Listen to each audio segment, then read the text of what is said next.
And when I'm talking about power, I'm not saying power is only used negatively. I'm also using empowerment as part of that. Sure. Power can be used for positive, constructive, uplifting, pro-social, generative purposes, or it can be used for toxic purposes. That is its nature. It's not that one is power and one is not. That is all part of power. In the same way, I think that, leadership can be used for good purposes or it can be used for bad purposes. To try and pretend that leadership being used for bad purposes is not leadership, when clearly there is a dynamic of leading and following going on, is to engage in a desire to preserve leadership as some kind of sacred thing, rather than understanding it as a social force that we're all implicated in.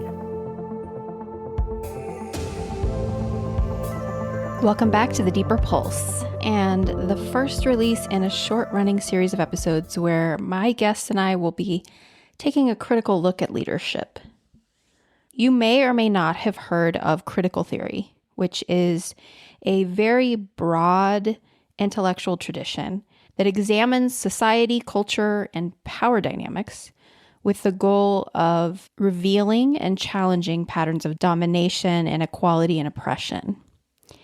And critical theory can be applied to many different things, to socioeconomics, race, gender, and also leadership.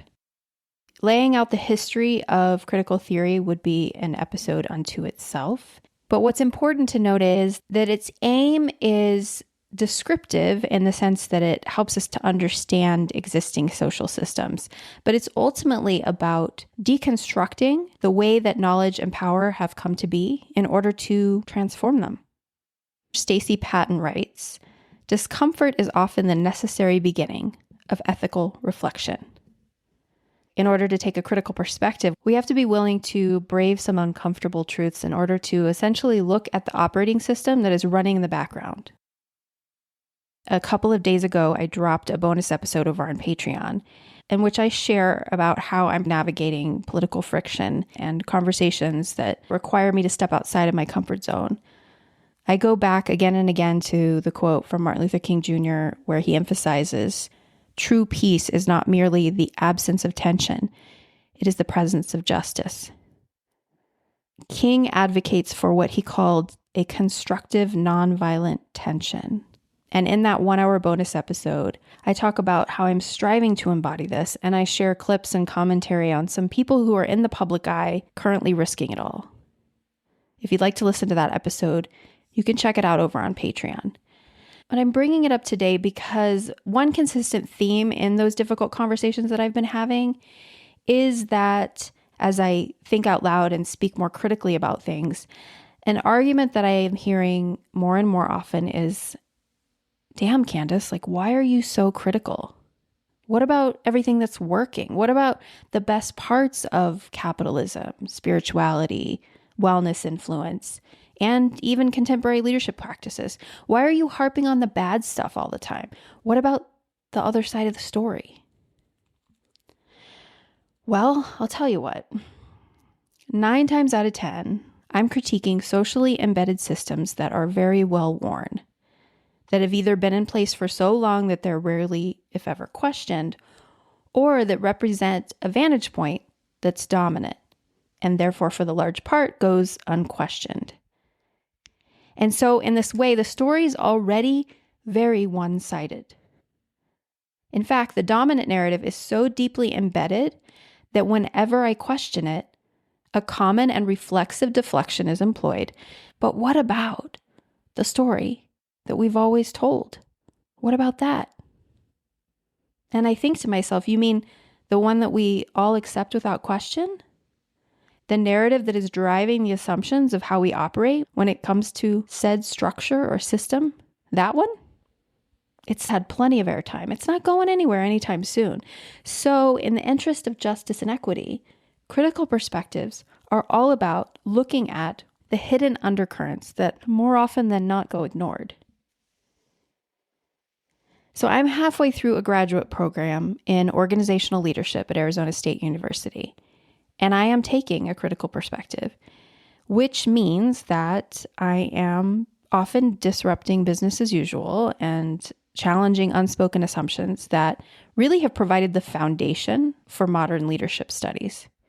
Even in a higher education setting, when it comes to conversations around leadership, status quo bias is the norm. And admittedly, this is in large part due to the fact that most folks quite literally cannot afford to do much other than devote their blood, sweat, and tears to getting the grade, getting the job, and feeding their families. And in order to participate in grind culture, it, generally speaking, means following the leader or leading your own followers, sometimes both simultaneously. Because power hierarchies are baked into the language that we use every day when we talk about how we want to get ahead or climb the corporate ladder and rise to the top. We decided long ago that wealth and status are our primary measures of success. And this is reinforced by the myth of meritocracy that suggests those at the top earned their way there. This gives the hierarchy itself a moral framing that conceals structural barriers that exist, like race, gender, and class. Even our consumer culture operates on hierarchies. Luxury, premium, and high-end products are coded signals of wealth and value, while cheap and discount imply not just lower cost, but also less worth. And in this way, capitalism teaches us to sort everything, including ourselves, according to perceived value. Through the use of language, we have given hierarchy credibility and a presumed logic, while late-stage capitalism has given it form and function. Together, they sustain a world where inequality feels necessary and inevitable, which rewards those at the top, while convincing the rest of us that if we just hustle harder, we'll get there too. Last week, in what many presume to be a reaction to the recent No Kings protest, Trump decided to flex his power by demolishing the East Wing of the White House. This dictatorial power flex is an exaggerated demonstration of what can happen when we place too much faith in the socially constructive narratives of wealth, status, and leadership. And I'm not on any sort of high horse here. I am an ethically minded person, but I have been myself punch drunk on leader power before, and I know how intoxicating it can be, especially when we believe ourselves to be a chosen leader who's been tasked with the practical and moral authority to guide our followers. Transformational leadership is considered by many out there to be the most effective leadership model, where leaders set a virtuous example and guide a vision followers are helping to shape. And this all sounds beautiful and noble on its surface. It can work sometimes. But a lot of the promises of transformational leadership are flawed in the sense that they're overlooking the dynamics of influence and power. Followers are consciously or unconsciously surrendering agency to the leader's vision. They may even be infantilized, encouraged to mimic the leader's prototypical behavior in order to rise through the ranks. All that to say, an inherent ethical tension exists when we build an org chart, top down, reinforced through job titles and vast salary divisions. But in reality, what keeps the pyramid intact isn't just money and management. It's belief and the reenactment of the hierarchy through repeat performance. I'm not going to deny that hierarchy can be functional, but are we sure this is the only way? Michel Foucault, a French philosopher and social theorist, was adamant about the beauty and danger of modern power that doesn't command us to fall in line. It teaches us to speak ourselves into place. In fact, Foucault argued that power is something that we collectively animate through our relationships and institutions, through the stories that we tell over and over again until they become accepted as truth. When we call someone a leader and we say they worked their way to the top, we're not just describing success. We're reinforcing a moral code that is justifying the hierarchy itself.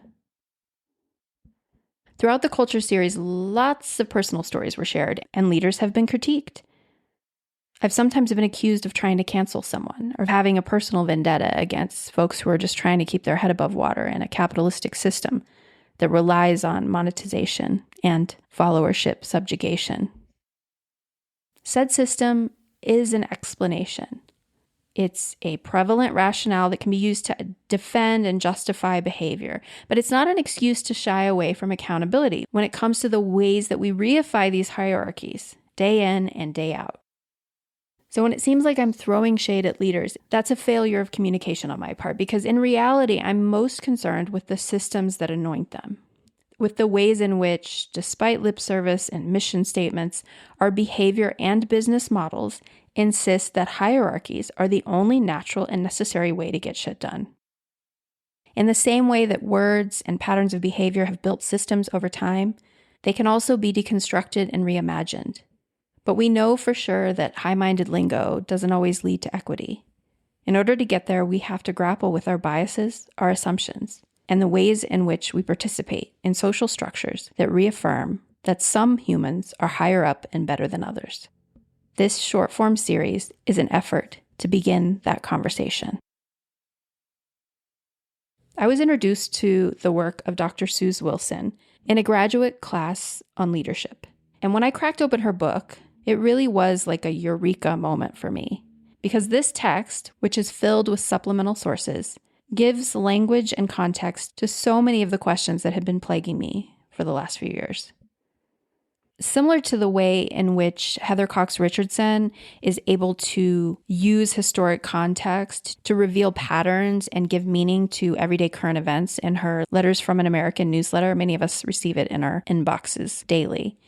I had a similar experience reading Suze Wilson's work because she provides a socio-historic context that explains how the quote-unquote science of leadership studies has been shaped throughout history. And how despite appearances, a lot of leadership is still operating under the guise of some pretty outdated assumptions. So if when we start digging into the history of leadership, you feel tempted to skip over that part, I encourage you to stick with it because some of the same figures who shaped early theories of leadership, the ones that led to Nazism and the Second World War, those same voices are still indirectly informing current events. For example, you're going to hear reference to Thomas Carlyle, who some consider to be the founding father of fascism because his great man theory informed Hitler and dominoed into the eugenics movement and Nazism. Well, you may have heard of contemporary philosopher Curtis Yarvin.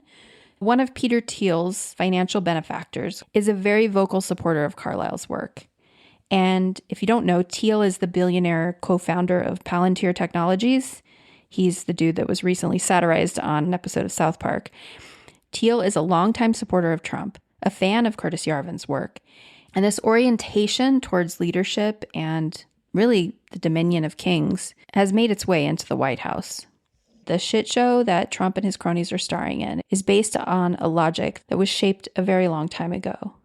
It's an amplification of hierarchical norms that, at their very best, keep productivity humming along practically, but at their worst, reinforce and reward the worst aspects of human nature. Dr. Suze Wilson is a leadership scholar and senior lecturer at Massey University in New Zealand. Her research is extensive, including inquiry into issues surrounding power, gender, and leadership. Her doctoral thesis won an award in 2014, and she's a respected author of 2 books, including the one that inspired me to reach across oceans to invite her to sit down for the conversation you're about to hear today. You're going to hear a bit about Suze and her background, her early in life activism, and the hands-on work she did in senior leadership positions prior to becoming an important voice in critical leadership theory. You're going to get a crash course in the history of leadership studies and how culture has shaped political policy. This conversation was recorded back in June, but I think the insights shared are evergreen. And just a quick disclaimer, this episode is just the beginning. It's meant to provide a sort of skeletal introduction to critical theory that in later episodes will expand as we advance into intersectionality and what non-dominant and traditionally marginalized cultures can teach us about more collaborative and inclusive models of leadership. Here's my conversation with Dr. Suze Wilson.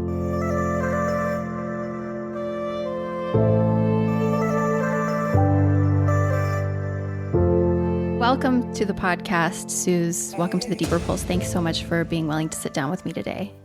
Thanks for having me. So if you wouldn't mind introducing yourself to the listeners and tell them kind of where you're coming to us from. Okay. I'm an associate professor at Massey University in Auckland, New Zealand. So kia ora from Aotearoa. So my specialist area of research is leadership, and I'm particularly, influenced by more critical perspectives, interested in issues of crisis leadership, gender in leadership, how leadership is constructed, the idea of it, how it's done more as a relational process rather than just something that is a reflection of leader character and traits. I finished my PhD in 2013, but I came to the study of leadership having been involved in leadership practice really since, my early 20s, through activism, through student unions, through trade unions, and then through working in industrial relations and human resource management roles. It's usually a slow burn, our interests, our passions, like how things come to pass. Anything formative in your background that you feel like led you to want to take a critical approach to studying leadership? Yeah, I suppose a few things, really. I mean, my first kind of experiences into leadership. So, I was quite a shy, not very confident kid. And when I was in, I'm not sure quite how to relate it to, sort of senior high school, the Conservative government of the day invited the South African rugby team to New Zealand. Rugby is our national game. It's the national game in South Africa. But this was apartheid South Africa, and there was a lot of other countries who were boycotting sporting engagement with South Africa. And we had just, the previous year in school, studied Nazi Germany. And so as I started to learn about apartheid South Africa, to me, the connections were very clear that at the core, this racist ideology that said some people were somehow naturally inferior to others that had led to the Holocaust was the same kind of core idea that was shaping South African society. And so that seemed very, very wrong to me, that New Zealand would want to validate and give legitimacy to a regime like that, particularly when Black Africans were saying, please don't do this. This will give credence and credibility to the South African government. Please don't do this. Please boycott them. And so my best friend in school and I, we were like, well, we should be opposed to the tour and we should try and get our schoolmates on board. But the town I was in was actually a very pro-tour town. And so we kind of were complete failures, really, in trying to influence our classmates to take a stand opposing the tour. We were basically ostracised by pretty much everyone in the class. I remember going to a protest march. That was the first time I'd ever been to such a thing like that, walking down the main street in our little town, and people spat at us. And I was just like, wow, okay, so that's wrong, but also I'm not going to back down. So I think there was some sense of, there are some things that are important enough that you have to put yourself out of your comfort zone to stand up for and defend, and that's just the right thing to do, and that the alternative is completely unacceptable. So that kind of, I guess, was my route into activism. When I went to university in my early 20s, I then got involved in the women's group and the student union. That led me into the trade union and so forth, and then into HR. So I had kind of lots of experience of, if you like, doing leadership work, but basically from a values or cause-based kind of foundation. Student unions are there to represent student interests. Trade unions are there to represent the interests of workers. And even when I was working in HR, even in senior roles, I still felt that what I was trying to do was make sure that how the place ran was as fair as possible, that people were paid fairly and treated fairly, and that we had a workplace culture that, was healthy, not toxic. Mm-hmm. But one of the things I really started to notice as I was I was by this stage in quite senior roles in large organisations, was that the more we kind of talked about, we want good leadership and this is the support that we're putting in place to develop our leaders, and our leaders are very important within the organisation, the more it seemed like people on the shop floor kind of just were passive. So particularly when I was at New Zealand Post as the general manager of HR, and I would travel around, we had about 500 different work sites around the country, because that's the nature of postal service. You have lots of small branches.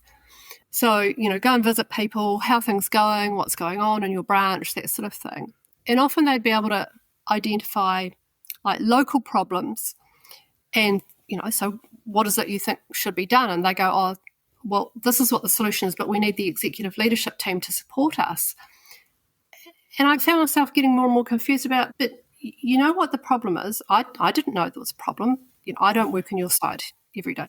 You know how to fix it. You've got the authority. You've got the budget. So what possible use would the executive leadership team be here? And so there was this kind of dependency dynamic that had started to develop, that somehow, everything needed the blessing of the senior leadership team. And we were like 10 people in a company of 10,000. And it was just, well, of course we can't make all the decisions. That's not how the place is set up to run. People have delegated authority within their sphere of influence. And that's what we're relying on people to do, is to show that initiative and fix problems. And I also noticed that, along with that dependency thing was kind of this expectation that somehow we could be all-knowing and all-powerful and perfect beings, that, somehow any error, any flaw was not acceptable. And I was just like, this is really weird. Why are we thinking about leadership in this way, these really heroic expectations? Because, I could look in my own mirror and be deeply aware of all my own limitations, but I also could look at, all of my colleagues and, particularly being in HR, I could point to pretty specifically, they're not good at that. They're not good at that. That's a weakness, And so, that got me really curious, as why is this happening? And I moved from that role to another role in government with a basically strategic HR oversight for the public sector. And again, saw these same dynamics, these expectations that particularly senior leadership should somehow know all the answers and be able to fix all the problems and should be perfect. And I was like, this is really very strange. And I was at that point, I guess, of thinking, where am I going with my career? I feel like I've had a couple of big HR jobs. I don't want to just keep doing the same thing year after year. I don't really want to be a chief executive. What am I going to do? I know, I'll go back to school. So isn't that always the answer? Yeah. And so it was like I sort of had a year off travelling, which was great, and then came back, turned up at my local university and said, I want to do a PhD. I want to do something on leadership. There's something not right in how we're thinking about leadership. And that was kind of the start of the process. Mm-hmm. That's what kind of drew me into it, that sense of there's something very strange about the expectations we have of leaders. Yeah. Well, and I think that's one of the reasons your book spoke to me really specifically, because it made it really clear that the critical perspective that you were bringing had come out of actual pragmatic experience. And it felt so relatable. Do I understand that the Thinking Differently About Leadership book came out of your dissertation? Yes. Okay. Yes. Yeah. So it came out of the work you ended up doing in your studies. And I think there's something really potent about the merging of the critical perspectives and the lived experience. I hear you trying to build that bridge to create some practical solutions, because critical theory for the sake of itself can be like a snake eating its own tail, right? Like, you want to talk about that a little bit? Yeah, I mean, I think that is a concern for people who are interested in more critical perspectives to be wary about it. So one, a lot of it is informed by continental philosophy rather than the kind of the analytic philosophy tradition. And, continental philosophers are notoriously difficult to read and understand. And so it can become very intoxicating to try and engage in that kind of abstracted discourse to prove that one has understood them. Mm-hmm. And therefore to end up speaking in ways that only people who are deeply read in that particular philosopher have even the faintest clue what you might be talking about. I get that is a legitimate intellectual pursuit for some people, but if you're wanting to make a difference in the world, you have to figure out some ways of translating those ideas. And I think another caution to think about with critical work is to try to make clear to people it's not just about being negative. All scholarship of any credit involves, if you like, identifying gaps and faults in a theory and a model and a body of evidence. And that obviously has value, because if we can identify something's missing, something's not right, we can then figure out, well, what might we do? So if you like, capital C critical obviously engages in that sort of work. But if we take leadership as our object of inquiry and all we want to do is be hostile towards it, it's going to be pretty hard to engage people around that. I can think of some work that is of that nature, and I can see, again, the intellectual value of just really going hard at something to interrogate it. I suppose I am somewhat more pragmatic that, the reality is we are deeply enculturated to value leadership and value leaders. We are structurally living in societies and organisations where there are people designated with leadership roles, and so our lived experience is going to be shaped by leaders and leadership. And so trying to figure out how do we move the dial around the actual practices that people in those roles deploy, seems like a useful thing to do to actually make some kind of impact. And I think that, a lot of what potentially connects a more critical orientation with, if you like, more mainstream organisational behaviour literature is actually a concern to try and make workplaces healthy and more constructive and places where humans can flourish. I think what the critical edge tends to bring often is a greater clarity about maybe the structural forces that lie behind why that's not happening, rather than always psychologizing it. Yeah. Yeah, it is a bit of and I am so new to all of this in terms of the language that's wrapped around it in academic pursuits and whatnot. I've done a lot of inquiry into this when it comes to cult dynamics, and I can talk for days about that.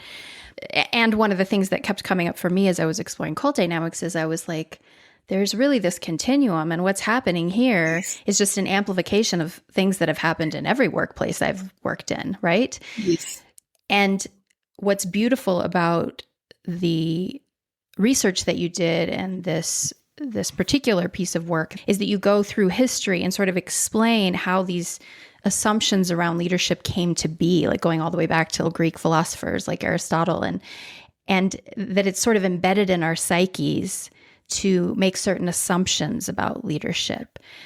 I'm wondering if you could share, because we're talking about making this practical, and I think it's like turning a light on in a room. The things that have always been there, suddenly we see them and we can't unsee them. And I feel like that's the brilliance of when this is done well for practical purposes. And so I'm curious if you can talk about maybe some of those assumptions that just seem to be operating behind the scenes that we rarely question, that we need to maybe look closer at. Yes. So I think what did help me do that, because I did draw on the work of Michel Foucault, French social theorist, so continental philosopher. So one of his ideas, and it's not only his ideas, others raise it as well, is that when we read words on a page or when someone speaks from a position of expertise, what we are generally encouraged to believe is that what they are telling us is a representation of the world that exists out there. And that our job is to, as the listener, is to judge how accurate is that representation of reality or not. So if I look out the window and I tell you, you can see that the sun is shining, and I tell you it's raining, you can go, no, she is not accurately representing reality here. I can see that for myself, that's not true. Foucault on the other side, and various strands in social psychology do this as well, understands that language is actually what constructs our reality. Okay? That the words that we use to try and interpret what is going on are not ever merely an objective account of reality. They are always an interpretation and a construction of it. Mm-hmm. And so in any field of knowledge, as ideas develop over time, they build a credibility and authority about them such that they come to be regarded as capital T truth. Mm-hmm. That is the truth. But what Foucault's work shows us is actually there was a history to how that came to be. And it wasn't ever as simple as we did this really robust science that allowed us to eliminate falsehood and determine what was truly, truly true. Right. There was always chance, there were politics, there were certain things that were regarded as acceptable and other things that weren't according to cultural norms and customs. There were certain things that seemed important because of the issues that people were dealing with at the time, and so they kind of focused in on that but ignored other things. And all of this builds up and builds up so that the truth comes to be shaped in a certain way. It's sedimented over time. But it's only ever a construction. Other things are always possible. And so taking that kind of broad understanding from Foucault and applying that to leadership, and my initial question of why are we thinking about it like this? Where did these ideas come from? And so that's what I was trying to do, is to trace back and understand what was it that those guys believed and took, literally guys, yeah. believed, and what was going on in their world that made certain things seem so important, but other things weren't. And, how did those ideas get passed on from, that era? How do they then turn up in the next era? I jumped from ancient Greek to medieval Europe to kind of mid-19th century US and UK scholarship. So there's a huge, it's not a continuous history that I'm telling there, but I could start to see connections. I could start to see things that had changed and things that hadn't changed over time. And so by going back, that when I came to look at the present day in which we're so deeply immersed, it's very hard to gain distance from, I would be able to see it through different eyes. That was my hope. And that's how it felt, actually, in the end. Is like, oh my God, these are really strange ideas that we've got here. But also like this idea that for the last 3 decades, people have been trying to say to us, this is really new and modern, and this is absolutely the bee's knees. This is the kind of the most potent ideas about leadership we've ever developed. It's really an ideal model that we should all be promoting. That actually I could see that the roots of that idea, lay back thousands of years ago, and that at its core there was some magical thinking involved in it. Yes. That that leaders had. Well, Plato talks about that they have gold. Their essence is imbued with gold. But also, that their job was to basically, so I'll use the word now, transform the great masses and their inherent failings as he saw them, that only leaders could do that. And here we are, thousands of years later, and that's what's been promulgated as, the most significant and most idealised leadership theory that most people are now exposed to, that somehow leaders have this magical quality that they can transform others. So I do look at that theory and find its claims to novelty are pretty dubious. Absolutely, yeah. So the transformational leadership framework. And I think a lot of folks out there, regardless of what environment they're in, have probably experienced or heard of this style of leadership. Yes. I know in the cultures that have been most specifically critiqued on this podcast, transformational leadership is like the go-to.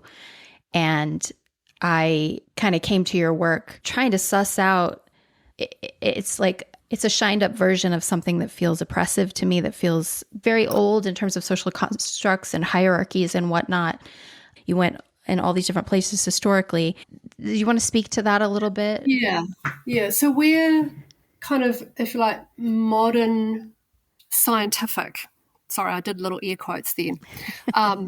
The modern science of leadership it starts becoming a conversation again in the mid-1840s with Thomas Carlyle's On Heroes and Hero Worship. Right.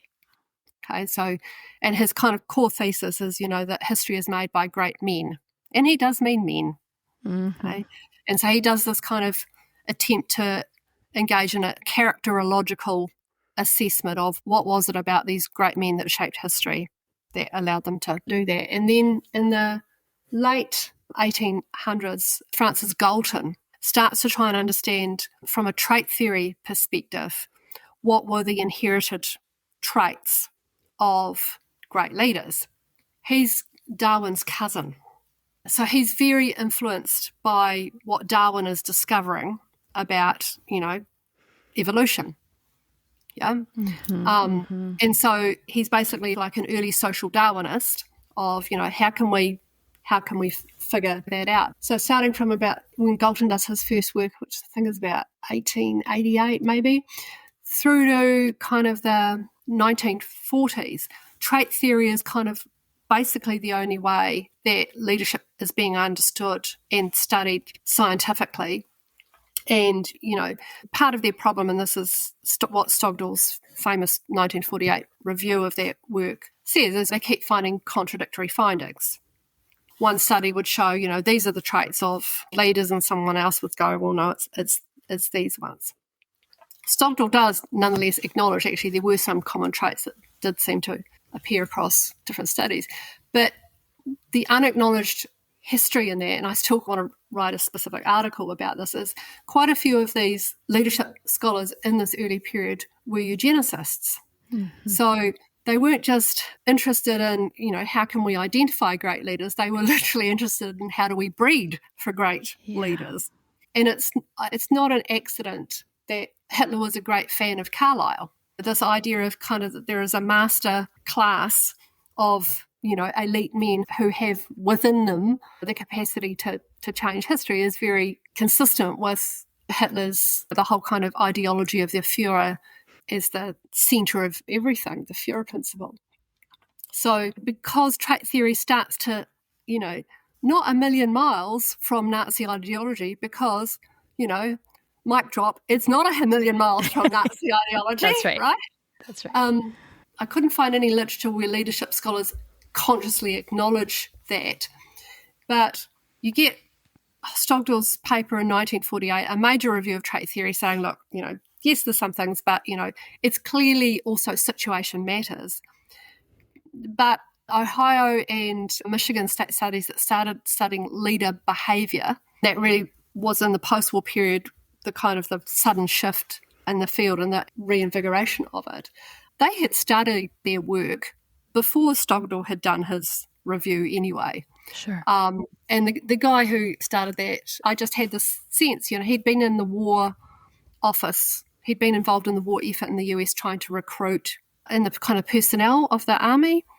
So trying to identify who was a suitable person to be involved in officer roles, so he was involved in the all kind of officer selection and development stuff. And so he was like, I just had the sense that behaviour was the thing. But I mean, it just gave them a way forward without having to, ever kind of say anything deliberately. And so rather than us being able to say, well, this was a scientific process where this theory was discarded because it was disproven, and there was evidence to prove that this theory holded promise, and that's why we moved in that direction. No, there was none of that evidence there. Gotcha. There was just a whole bunch of other circumstances and drivers that, shifted the direction. And so off we went. And the context coming out of the war of everyone just, I don't want to look at the elephant in the room and actually address how those perspectives actually were feeding this ideology. Yes. I'm just going to turn and look in this other direction. Yeah. To say in post-war US, we think some people are born to lead. That's what we're studying. It would just be like, no, let's not go there, because that just sounds so much like Nazi ideology. And yet. So how did we move back into that in this new framed way, do you think?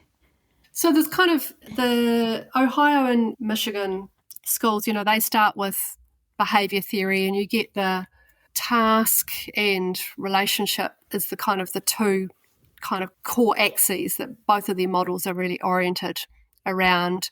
There was some work done by Lewin around autocratic, democratic, laissez-faire. But I mean, it became fairly obvious, I think, fairly quickly that something as complex as leadership couldn't be reduced to just a kind of a two-factor model. Yeah. which is why by the 60s you start to get situational and contingency perspectives coming up, so that you're getting a little bit more complexity, but it's still pretty mechanistic kind of orientation. But then, what's also happening during that time is you've got the whole counterculture movement coming up, you've got civil rights coming up, and you're seeing really inspirational leaders build movements, demand and advocate for really dramatic social change. And as you move into the 70s, you've got the US facing real difficulties with competitive pressures. Its position of dominance on the world stage is not quite so secure. It's got problems of inflation and then stagflation. And then you've got Watergate, a massive scandal. And all of this is starting to cause doubt about, what is the state of American leadership, actually? And that's where James McGregor Burns comes in, political scientist, and says, actually, look, we need to distinguish between the kind of leadership which is just about power broking versus the ideal type of leadership, which is transforming, where, genuine change happens because leaders engage with followers and challenge and encourage them to, think big, be better than they are, and so offers up a new model. The important thing about Burns' work is he's thinking about it in the context of democratic society. So he's thinking about it in the context of leaders who are elected, who are chosen by their followers. People choose to follow that person, or they choose to follow somebody else. His idea gets taken up in the early 80s by business school academics, industrial psychologists, Bass and colleagues. And they get very excited about this, but they're putting it into a commercial context. And of course, Burns was a qualitative researcher. Bass, being a psychologist, wants to turn it into formal constructs and mediating and moderating variables and all that kind of stuff. So you get, if you like, a more formal theory with, a series of hypotheses which they then test and so on and so forth. But the big thing, I think, the big assumption that I think Bass doesn't pay attention to is he's put this idea that leaders should transform followers, that's the ideal kind of leadership. He puts that within a workplace context, and he just completely forgets about the power dynamics that exist within those contexts, where employees do not get to choose their bosses, right? And also, most of us don't turn up at work with the expectation or giving consent to the idea that somehow our bosses have the right to reconstruct our sense of reality, reconstruct our morality, reconstruct our sense of self. But that is what he is tasking transformational leaders to do. And no doubt many people in organisations who are wanting to make a positive impact, who are wanting to help people learn and grow and develop, they are trying to use transformational leadership in pro-social ways. I don't doubt that for a moment. But if we don't pay attention to those power dynamics, and if we don't recognise the risks that claiming that right to kind of colonise your employees' hearts and minds and souls carries with it, then we are creating a risky dynamic. And that, I think, is the bit that is often missing when people talk about this theory, is as if it's got no dark side risk to it. Right. And it very clearly does, I think. That's one of its dark side risks. I think its other dark side risk is, and I kind of got to this by doing a thought experiment with myself of imagining I am a transformational leader. And if you like, soaking myself in the language of that theory, what it was telling me about who I was and what I could do, and just noticing how that made me feel about myself. And it did make me feel super powerful, right? But also like super special. Like I was entitled to just, here is my vision and you need to buy into it. And, like I felt like that's another risk, is it actually encouraging people to become very narcissistic, very I know best, Yes. Quite unhinged from the value of humility. Yes.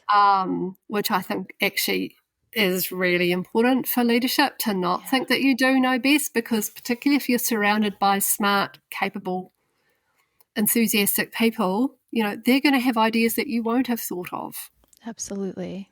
Yeah, so I think there are those risks that go with that theory that we're not talking a lot about. And, there is this kind of constant frustration when you see the scandals break out of, this big ego leader turns out to be a complete asshole, right? And it's like, well, yeah, because he's had people blowing smoke up his ass for decades, right? That's right. Telling him he's a transformational leader. Yeah. What did we think was going to happen to him when we gave that person that much power, that much scope to act, told them they were marvellous, believed as if they were somehow faultless? Of course they're going to turn into monsters. I'm not only putting this stuff on leaders. We become complicit in these dynamics. Absolutely. Right? And followers are incentivized to reward that behavior. Yeah.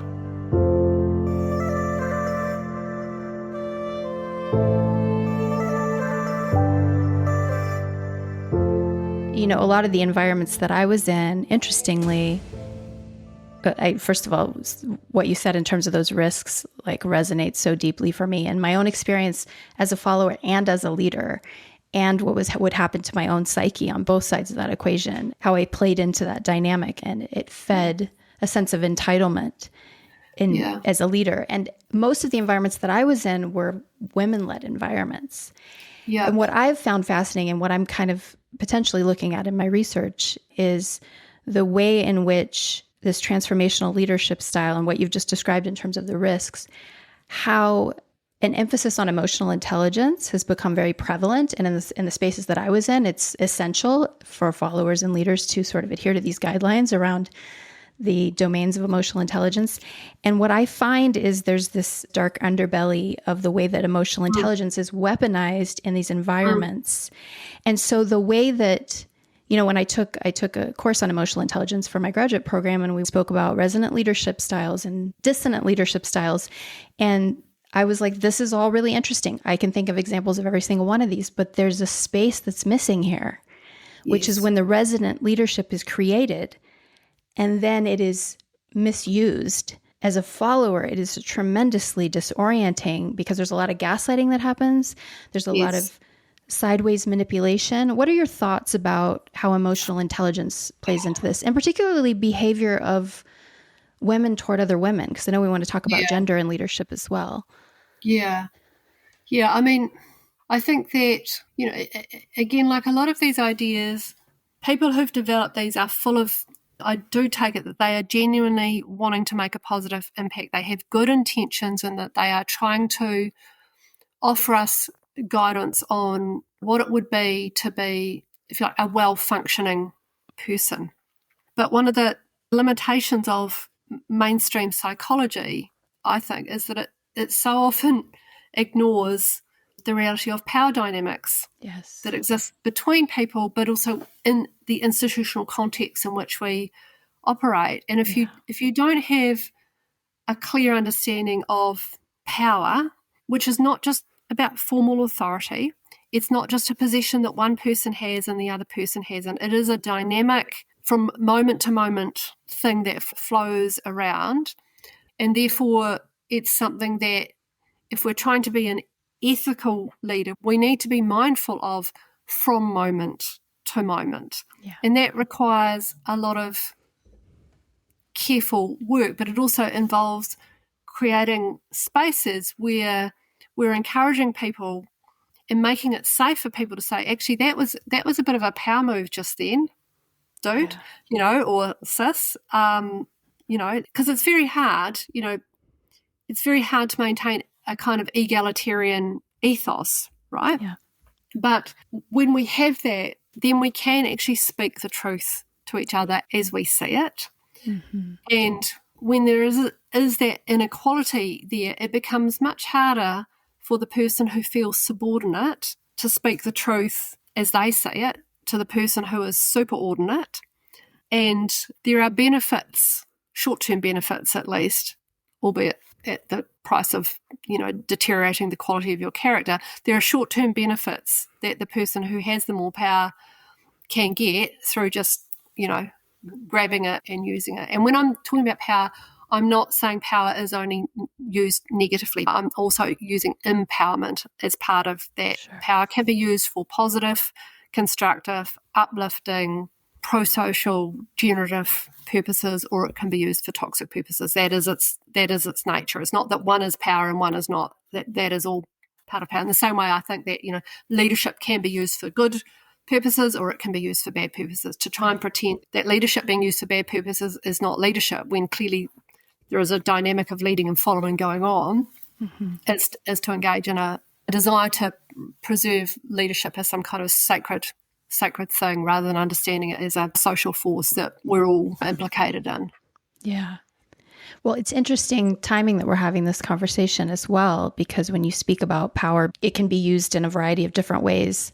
And a particular individual, your former prime minister, who you've done some studying on, yes, who's just released a memoir. How would you say, because I feel like in some of the things I've read, you use her approach to leadership as an example of that more positive expression of power and sort of acknowledging these dynamics and doing things differently. What are your thoughts on Jacinda Ardern? Yeah, I think she's an interesting person to examine as a leader because she is, in many ways, counter the dominant model, partly because she's incongruent simply by virtue of being a woman in a leadership role.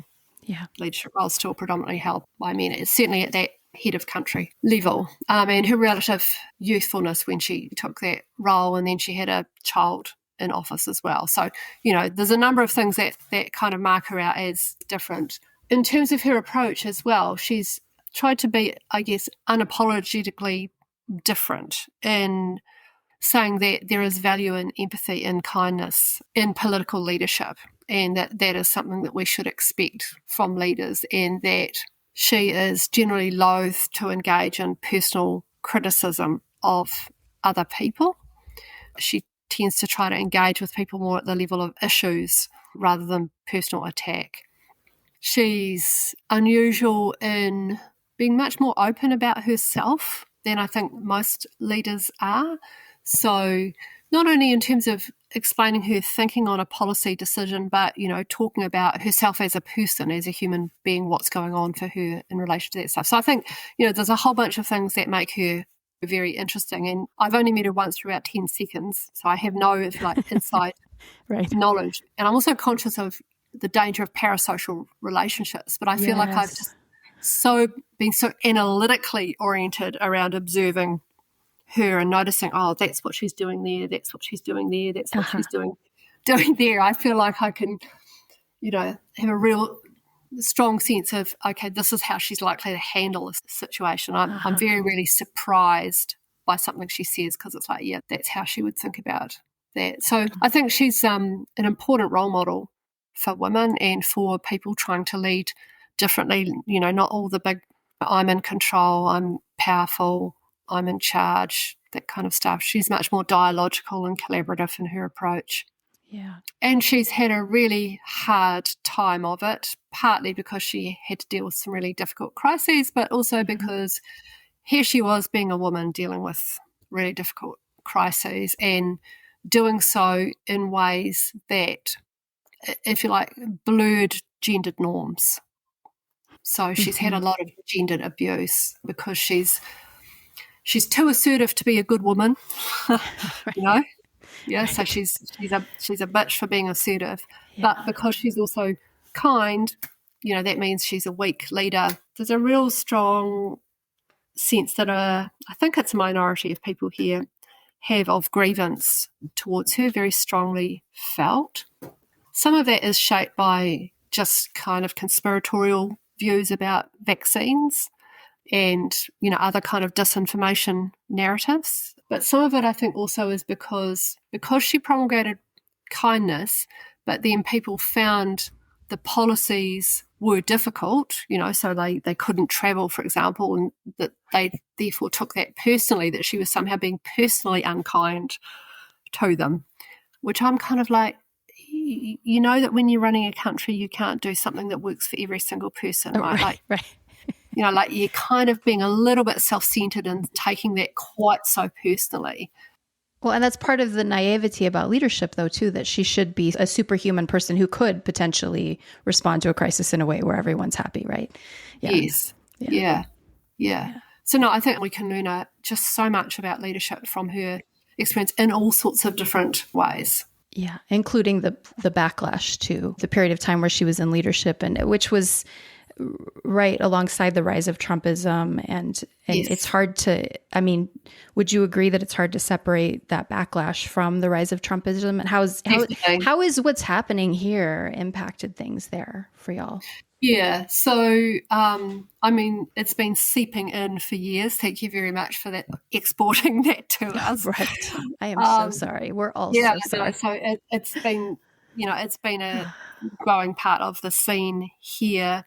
And we have a coalition government at the moment, and, one of them actively is, using the language of wokeism now as part of its kind of how it's trying to appeal to its base. So we have, if you like, our own little kind of mini try-hard Trumps. Yeah. But it's been, I think his biggest influence here is more in because he has repeatedly violated norms of conduct about how we would expect a significant leader to behave, and he's been doing that openly and ever more confidently, really, since getting away with the Access Hollywood thing. Like, to me that was a real line in the sand. Yep. When he got elected, despite that happening. We all thought that was going to be the thing, and it wasn't the thing that brought him down. Yeah. I think maybe the first thing was about the Mexicans are rapists, and it was just like, what? Yeah. Yeah. What the hell? How can you say that? How can you think that? How can you get away with that? And he got away with that. And then the Access Hollywood thing, being so close to the election and people having that in their minds as they went to vote. And it's just like, no, dude, we're going to give you a pass on that. That was just like, to me, that felt like, okay, so that was such a big line in the sand. And he's just got worse and worse since that in terms of how he's prepared to conduct himself. And so it's that deterioration of, so I recognise there's a tension in my discourse here. On the one hand, I'm saying we should not expect leaders to be perfect. Okay? But I am also saying, there should be some basic standards of, decency. Absolutely. Like not bragging about assaulting people, not being overtly, even frankly, covertly racist should be a no-go thing. They should have a sense of humanity and not... Yes. And, the punching down I personally find really repugnant. So to me, that's a constant abuse of his power, either as a candidate or as the president, to punch down on people who have less power, seems to me to be really a dangerous thing to do, a really abusive thing to do. So all of that, I think, has shaped... political scientists kind of talk about the Overton window of what the public will regard as acceptable. Often they're focused more on policy settings, but I think that Trump has widened that window in terms of how a politician can conduct themselves, how a leader can conduct themselves and get away with it. And, part of, I think, what has made it permissible was his history as a reality TV star. And reality TV thrives on constructing moments of conflict and mostly constructing moments of abuse. Mm-hmm. Where one person is behaving in an abusive manner towards another because it wants to capture the drama of, you said what to her? And so we're there to try and catch that unguarded moment of, Right. And all of that is kind of present in the culture, and he understands that so well. He understands how to play that so well. Mm-hmm. So it's influenced it here, but it's a worldwide impact. Absolutely. Yeah. So having all of that in mind, sort of the foundation you've laid for us, and circling all the way back to the beginning, and you being in your 20s, working in these environments and having these conversations and realizing that folks are saying, we have this problem, it needs to be solved, we know what needs to happen, we are waiting for the leaders to address this issue, or there's a sense of displacing, a sense of agency, I guess, if you will.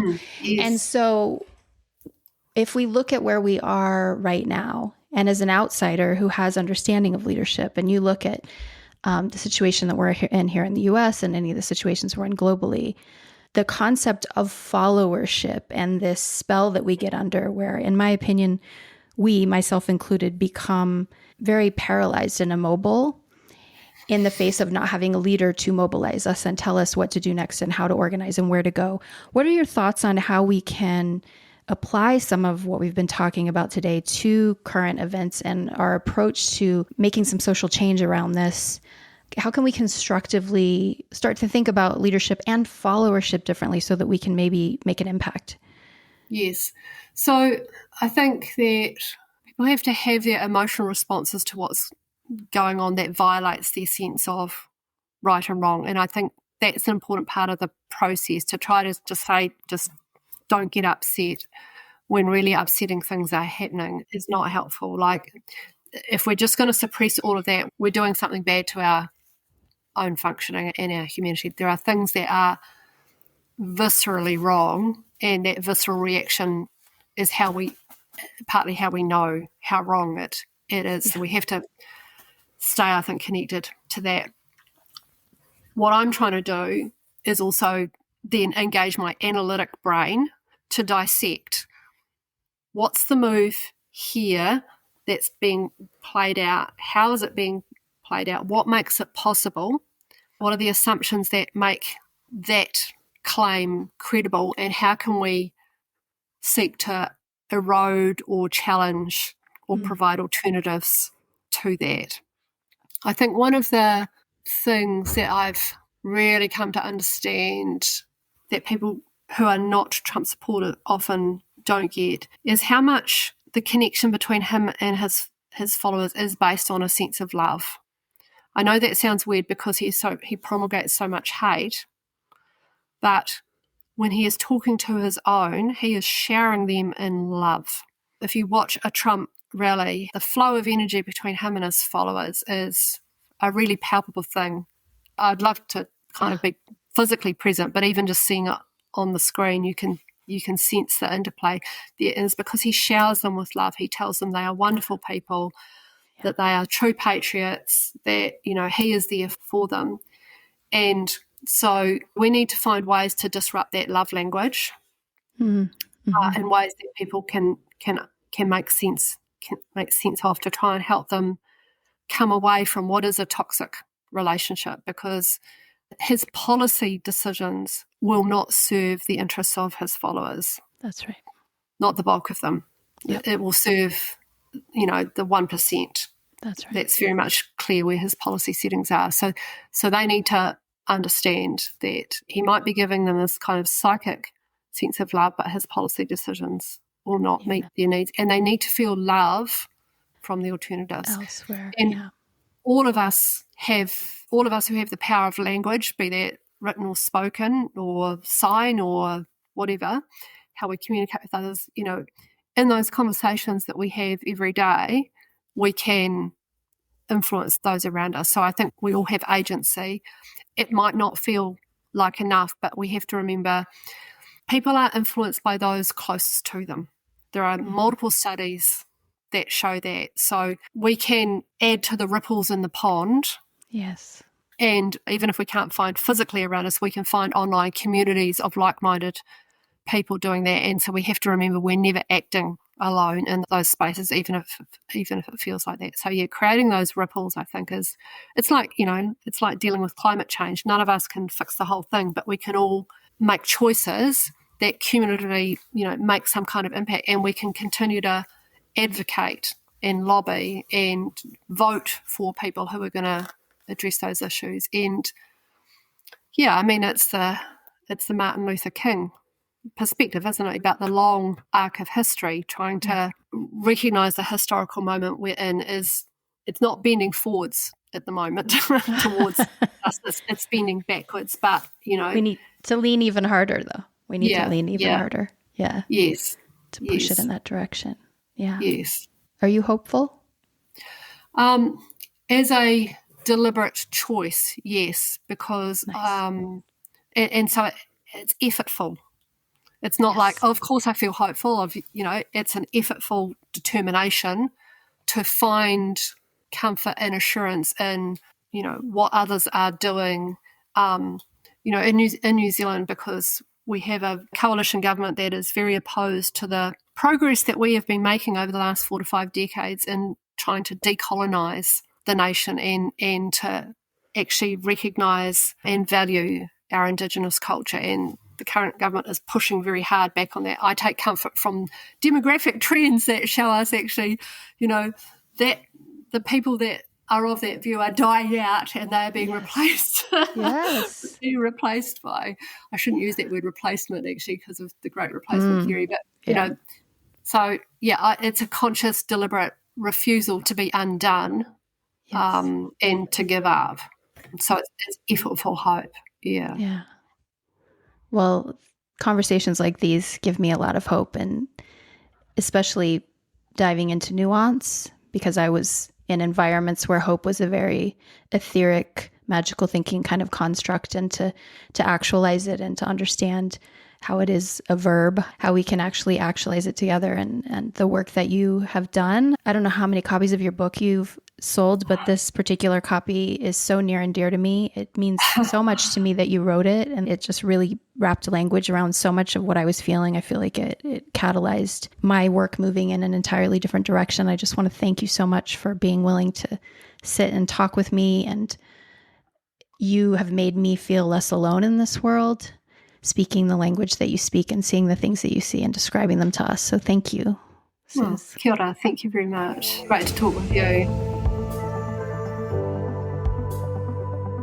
Thanks again to Dr. Suze Wilson for taking the time to speak with me and share with all of you. Next week, we'll begin exploring definitions of leadership at the intersection of gender, race, and embodiment. I hope you'll join me then. If you'd like to support the podcast or hear more in the meantime, you can access a vast catalog of bonus episodes at patreon.com/The Deeper Pulse. Bye for now.